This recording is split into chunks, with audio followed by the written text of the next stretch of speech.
Olá, seja bem-vinda, muito bem-vindo você também ao Jornal Terra Viva. É sempre bom tê-lo aqui para juntos acompanharmos os principais destaques do agronegócio no Brasil e em todo o mundo. Negócios registram mais de 13 bilhões de reais na AgriShow 2023. Preço do leite pago ao produtor em março tem alta de mais de 2% em Mato Grosso. Receita das exportações de carne bovina cai 43% em abril. Brasil retomará Plano Nacional de Fertilizantes. Pela primeira vez na história da Exposebu, Nelore Pelagem tem uma premiação exclusiva no grande campeonato. E ainda, Porto do Recife realiza a operação inédita de embarque de álcool. Essas e outras notícias a partir de agora aqui no Jornal Terra Viva.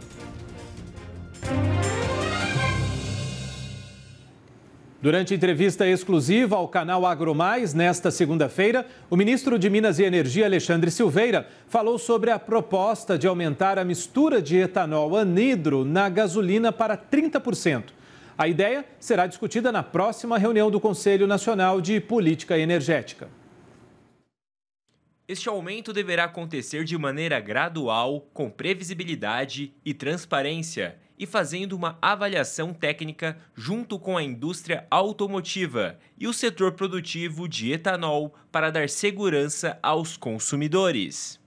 Nós precisamos dar aos setores segurança para investimento e por isso nós anunciamos em Uberaba, eu tive presencialmente na questão do etanol, naquele belo encontro que todo ano acontece, que é o início e o lançamento da safra da cana-de-açúcar na região do Triângulo Mineiro, onde nós anunciamos os primeiros estudos que já estão sendo feitos por nossa equipe e nós vamos submeter à próxima reunião do Conselho Nacional de Política Energética para ampliar a participação do etanol de B27,5 para B30, o que seria uma grande mudança de paradigma. Nós todos estamos convencidos que nós temos que ser autossuficientes a médio prazo na questão dos combustíveis no Brasil, tanto da gasolina quanto do diesel. E uma forma da gente ser autossuficiente de forma adequada é a gente utilizar o máximo possível das nossas potencialidades do agronegócio nacional. Silveira também citou a mudança feita recentemente pelo governo no programa RenovaBio, para retomar as datas originais para que as distribuidoras comprovem o cumprimento das metas de descarbonização. Eu restabeleci também, na última semana, foi publicado o decreto retomando a política do RenovaBio, que a gente sabe que é tão importante para o Brasil, tão importante para o setor produtivo e que dá uma sinalização clara de que nós queremos um agronegócio forte, um setor mineral forte, mas que todos eles sejam sustentáveis, sejam dentro da legalidade e que possam gerar emprego e renda e combater a desigualdade no país. E cada vez mais aumentando a sustentabilidade, né? Olha, foram concluídas as operações de exportação pelo Porto do Recife do carregamento de álcool do Grupo JB, produzido na safra de cana de 2022 e 2023. Curiosamente, esta foi a primeira vez que esse tipo de carga foi embarcada no porto da capital pernambucana. Foram exportados quase 2 milhões de litros de álcool. Ao todo, foram realizados nesta safra 5 embarques, totalizando mais de 8 milhões de litros, que seguiram com destino a Cuba, República Dominicana e Nigéria. O mercado financeiro reduziu a estimativa para a inflação deste ano. Para 2023, os economistas reduziram as estimativas de inflação de 6,05% para 6,02%. Ainda assim, a projeção do indicador continua acima do teto da meta, definido em 4,75%. Para o crescimento do Produto Interno Bruto deste ano, a expectativa do mercado financeiro ficou estável e segue em 1%, como na última semana. Os economistas também mantiveram a expectativa para a taxa básica de juros da economia, a taxa Selic, em 12,5%. Silmar César Miller, o que os especialistas estão vendo que a gente não está vendo aí? Boa noite. Muito boa noite, Márcio. Boa noite aos nossos amigos do canal Terra Viva. Pois é, uma boa notícia essa reversão de expectativa com relação ao comportamento da inflação, verificada pelo Boletim Focus do Banco Central, divulgado nesta segunda-feira. O Banco Central ouve especialistas, investidores, analistas de mercado financeiro e da economia, tudo para tentar ver e tentar antecipar indicadores básicos aqui da economia. E houve realmente uma certa reversão de expectativa com relação à inflação. É uma boa notícia, não se sabe se ela é duradoura, mas é realmente uma reversão de expectativa com a inflação um pouquinho menor do que era prevista até a semana passada pelos mesmos analistas. Ou seja, o pessoal está começando a ficar um pouquinho mais otimista com uma certa estabilização. O índice continua extremamente elevado ainda, é claro, acima de 6%, mas indica a possibilidade de uma reversão. E existem alguns elementos que levam a essa conclusão. Primeiro, preços dos combustíveis, deu uma estabilizada. O petróleo, inclusive, caiu bastante no mercado internacional na semana passada, voltou a subir nesse início de semana. A gente vai ver daqui a pouquinho no nosso indicador do comportamento dos mercados nesse primeiro dia da semana. Mas, por outro lado, tem indicativos também de uma produção agrícola recorde aqui no Brasil, especialmente de soja e milho. E isso tem um impacto positivo no preço das carnes, por exemplo. No leite, via ração animal, que é composta basicamente de milho e soja, tudo isso indica aqui uma retração nos preços dos alimentos, por exemplo, que dependem de ração, que é o caso das carnes e do leite, conforme eu citei. Ovos também. Então, isso é uma boa notícia e pode indicar, talvez, se não uma queda continuada aqui no índice inflacionário, pelo menos uma paralisação das altas que nós vimos mais recentemente desde o início do ano. Isso pode levar a uma segunda conclusão, a segunda consequência, que é o início efetivo realmente de redução da taxa básica brasileira de juros, que segue extremamente elevado. O governo tem pressionado muito o Banco Central começar a reduzir essa taxa. Não se sabe se isso vai começar já na próxima reunião do Copom, mas a tendência, efetivamente, caso continue esse comportamento da inflação declinante ou pelo menos estabilizado, é uma tendência que realmente a taxa de juros começar a cair até o final do ano e sair dos atuais 13,75% para 12,5% ou até um pouco menos, que é o que a gente espera. Silmar, e as principais commodities começaram como a semana? Dia ruim para as commodities hoje, está vindo, do ponto de vista dos nossos produtores. Queda generalizada dos preços. Bom, antes disso, o mercado financeiro. O mercado financeiro mostrou hoje uma recuperação do dólar. O dólar fechou em alta, hoje de 1,4%, voltou à casa dos R$5, fechou a R$5,01 no encerramento dos negócios de câmbio dessa segunda-feira. O mercado de ações também subiu hoje. O índice Bovespa na B3 subiu 0,9%. O petróleo, que caiu bastante na semana passada, também deu uma recuperada nesta segunda-feira. 1,8% de alta, a $77 o barril do tipo Brent, que é exatamente referência aqui para o nosso da Petrobras.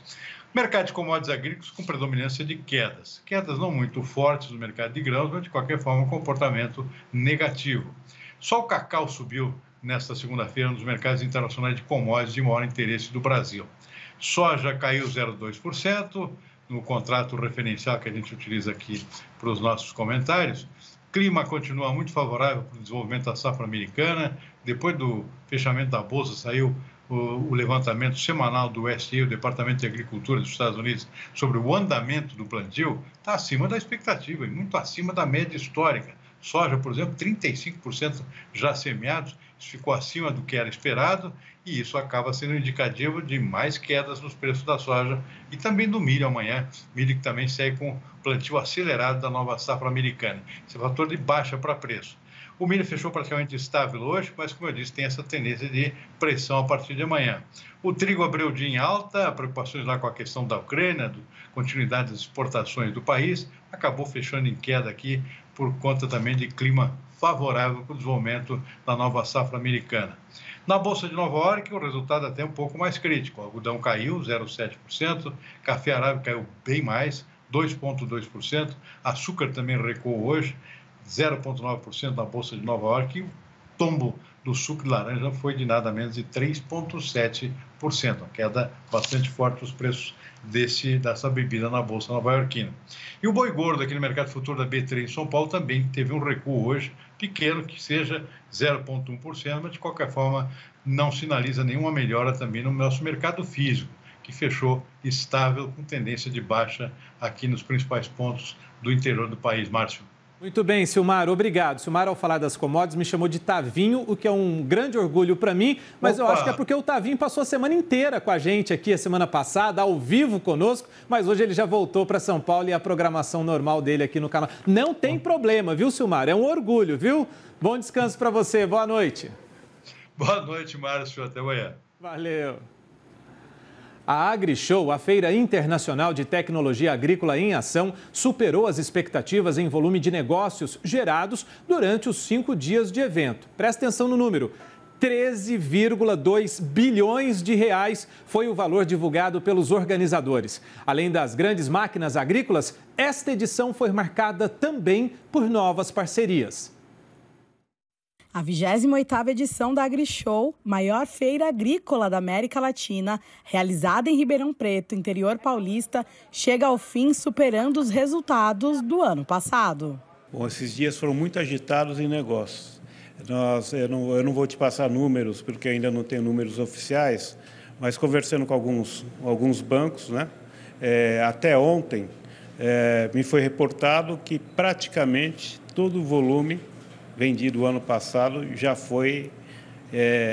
conseguimos superar ontem, né? Então, essa 28ª edição vai ser um sucesso total. E um dos destaques desta edição da AgriShow foi a parceria entre a Secretaria do Turismo e a Agricultura do Estado de São Paulo, que juntas apresentaram projetos voltados à produção artesanal. É um trabalho que a gente vem desenvolvendo desde o ano passado de integração das unidades da Secretaria, seja defesa, extensão, pesquisa e também políticas de desenvolvimento voltadas para a pequena produção, né? Então, nós temos aí várias cadeias, né, da produção artesanal do Estado que, de certa forma, participam das nossas ações, seja através do projeto Artesanais SP ou dos arranjos produtivos locais do agro.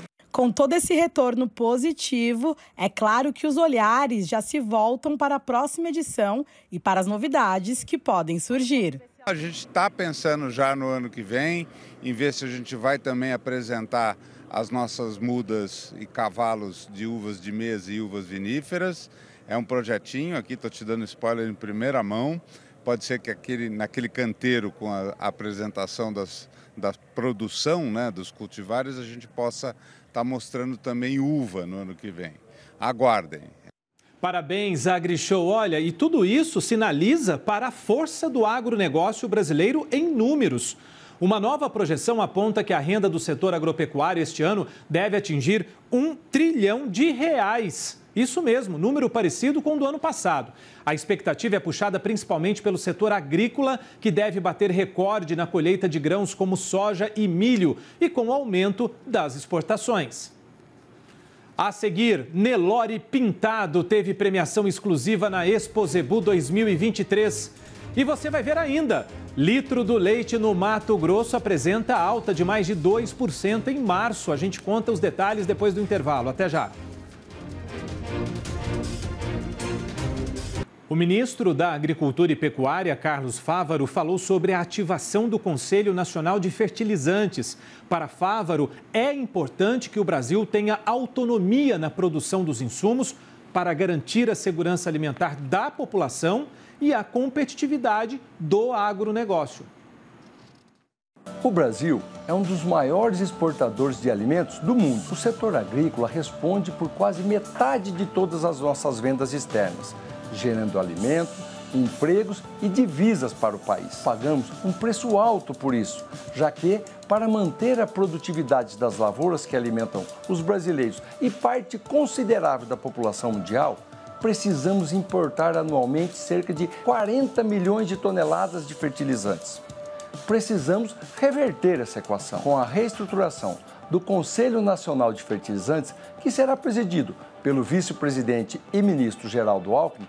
Vamos, enfim, retomar o Plano Nacional de Fertilizantes, trabalhar firmemente para reduzir essa dependência externa, reduzindo o custo do produtor e elaborando insumos próprios para o nosso solo e minimizando os impactos ao meio ambiente e garantindo segurança alimentar. Importante para o Brasil. E terminou neste fim de semana a edição de número 88 da Expo Zebu. Você conferiu aqui no canal Terra Viva uma cobertura completa deste evento, que é chamado de Copa do Mundo do Zebu.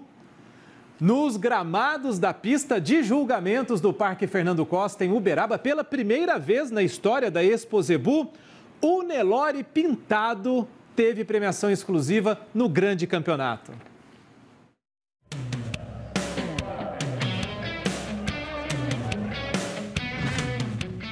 Olhos atentos para não perder nenhum detalhe.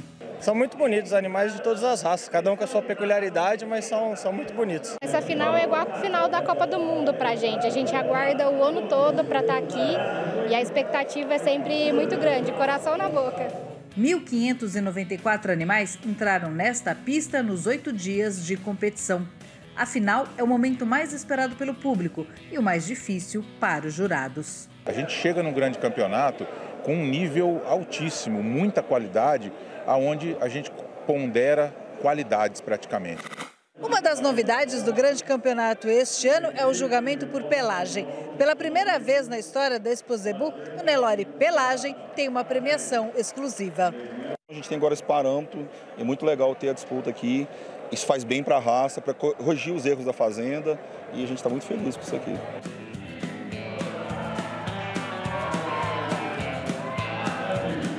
A emoção tomava conta da pista no anúncio dos melhores machos e fêmeas zebuínos.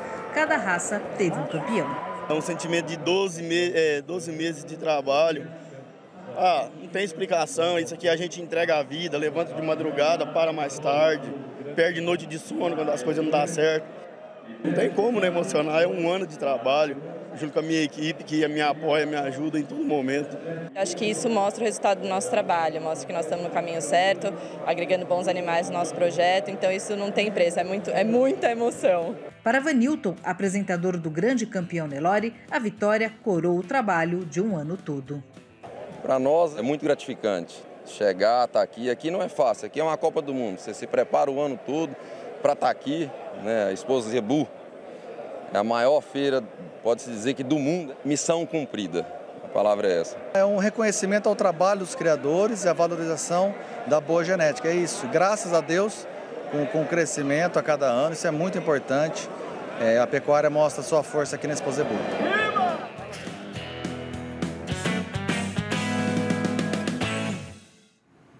Parabéns, gente. Olha, eu sou um fã desse zebu aí, hein? As exportações totais de carne bovina tiveram queda de 43% em abril, pelo menos é o que informou a Abrafrigo.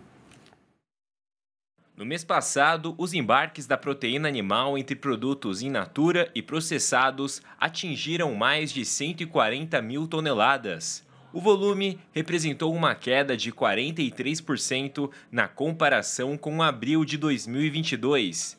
De acordo com a Associação Brasileira de Frigoríficos, Abrafrigo, também foi registrado recuo nas receitas de 25% no período. De janeiro a abril, o Brasil exportou 639,598 mil toneladas de carne bovina, diminuição de 12% nos embarques e retração de 28% no faturamento. Bom, continuamos aqui na trilha da carne porque nós somos conhecidos e reconhecidos, né? Conhecido por ser um dos maiores exportadores de carne bovina do mundo, o Brasil também é destaque quando se fala na criação do gado em pasto, sendo uma marca registrada aqui do nosso país, né? Porém, do outro método de criação vem ganhando cada vez mais relevância nacional e gerando um alto número. É a produção de bovinos confinados. Por isso, a gente convidou para estar conosco hoje aqui no Jornal Terra Viva a Fabiana Sabino. Ela é médica veterinária e vai trazer mais detalhes para a gente. Fabiana, muito obrigado pela gentileza de atender o Jornal Terra Viva. É sempre muito bom tê-la aqui conosco. Mas como é que está esse mercado de confinamento no Brasil, então? Fala para a gente desse cenário. Boa noite. Boa noite a todos. Essa ferramenta, que é o confinamento, a cada ano que passa, cresce mais, porque é uma maneira de você conseguir fazer a engorda dos animais de uma forma bem rápida e, portanto, o giro do capital, né, investido, ele acontece de uma forma mais rápida e mais dinâmica. Então, cada vez mais vem ganhando mais adeptos nessa modalidade.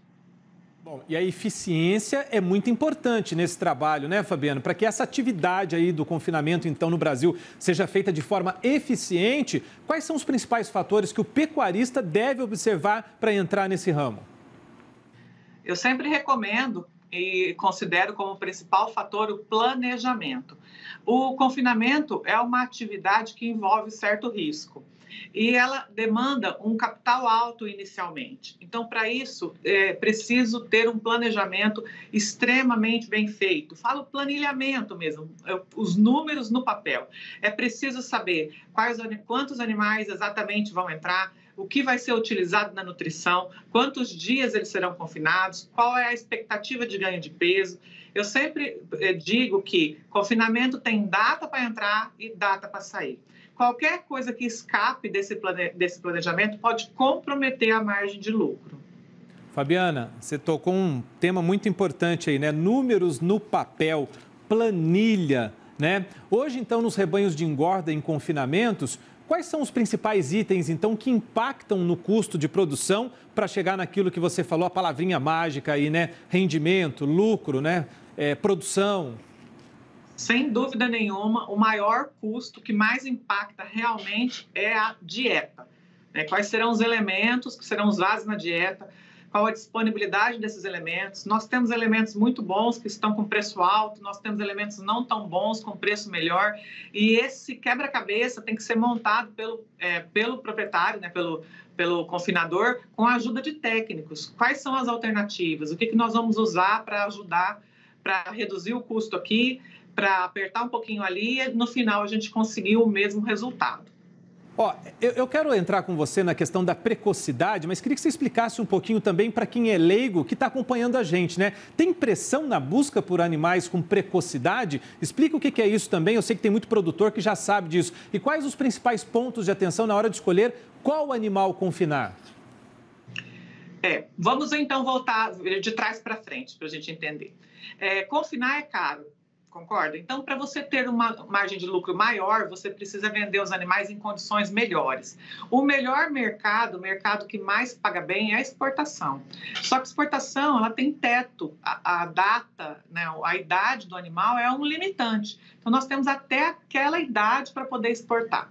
Acontece que para a gente chegar a entregar os animais no frigorífico com aquela idade, eles têm que entrar também com uma idade limite no confinamento.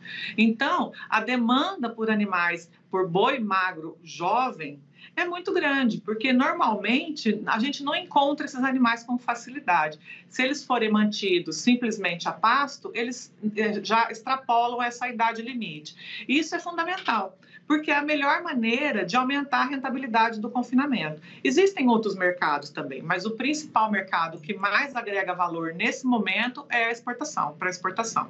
O boi jovem na precocidade é qual a idade dele, qual o tempo?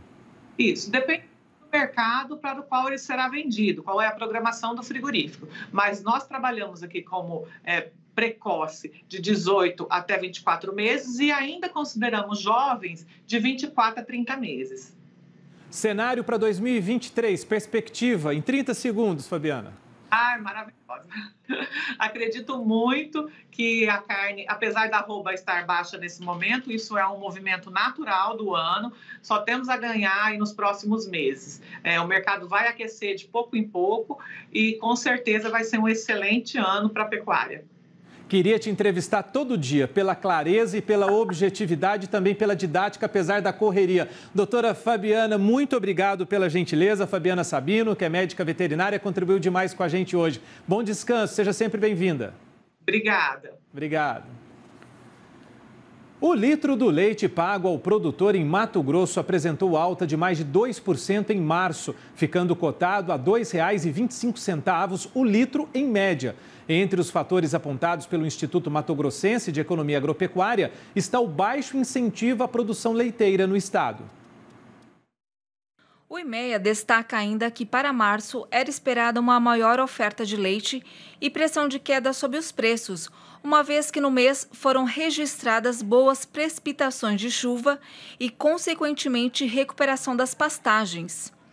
Segundo o Instituto, diante do pouco incentivo, o nível de captação reduziu nos últimos anos em Mato Grosso, fato que limita a oferta interna. A perspectiva para os próximos meses, dada a proximidade com o início do período de seca no estado e a oferta enxuta, é que o preço do leite e seus derivados siga a tendência de valorização, cenário já observado historicamente em anos anteriores para o período. Nosso carinho a todos os produtores de leite, viu? A seguir, a previsão do tempo para todo o país. E você vai ver ainda, depois de quase um ano fechado, acervo de bromélias do Jardim Botânico do Rio de Janeiro é reaberto. Gente, olha que beleza! A gente continua navegando por essas bromélias depois do intervalo.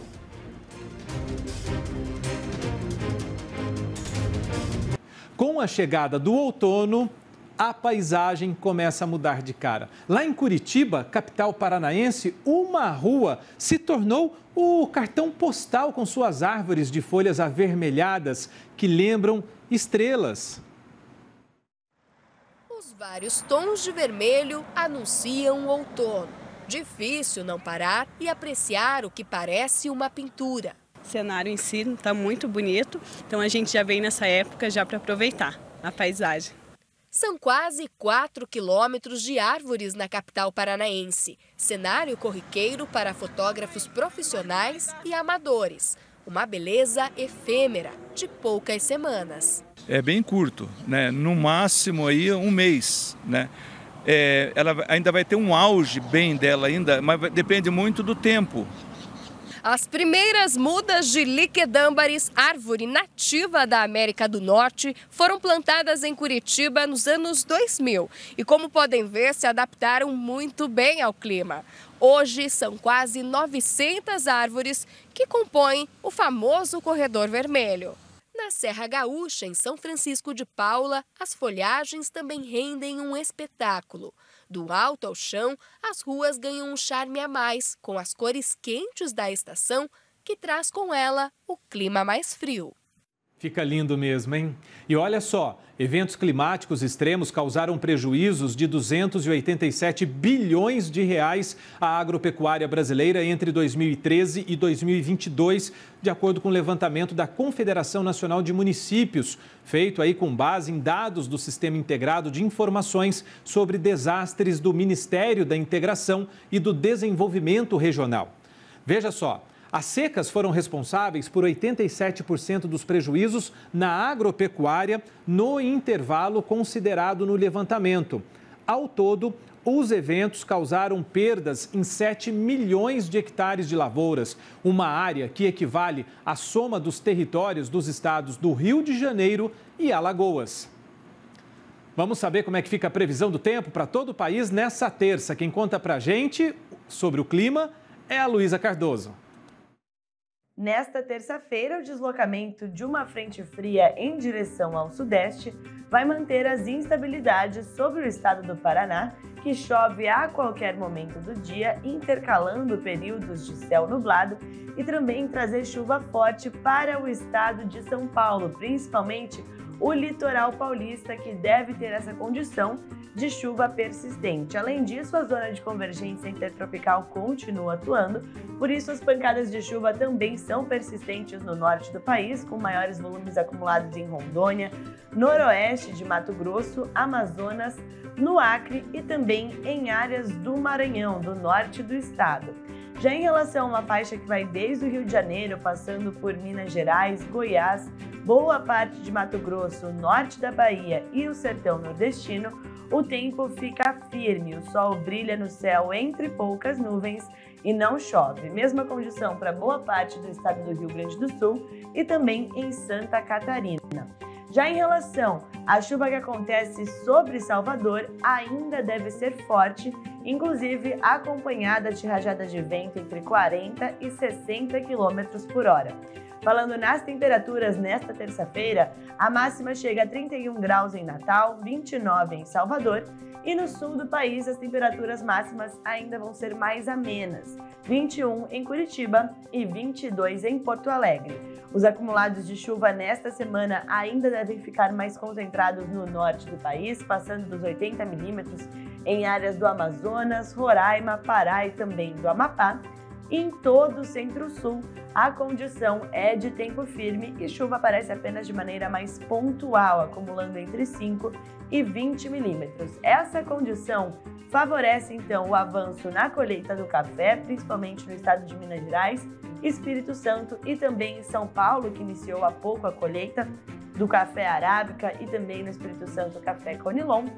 Além disso, favorece também a colheita do feijão segunda safra, que, de acordo com o IBRAF, está pronta para começar, principalmente sobre o Paraná e também em Minas Gerais. Na próxima semana, a chuva ainda deve ser mais concentrada no norte do país, mantendo então a condição de tempo firme para todo o Centro-Sul, e os produtores de arroz do Rio Grande do Sul também vão poder aproveitar para colocar as colheitadeiras em campo, já que essa última semana registrou altos volumes sobre o estado gaúcho.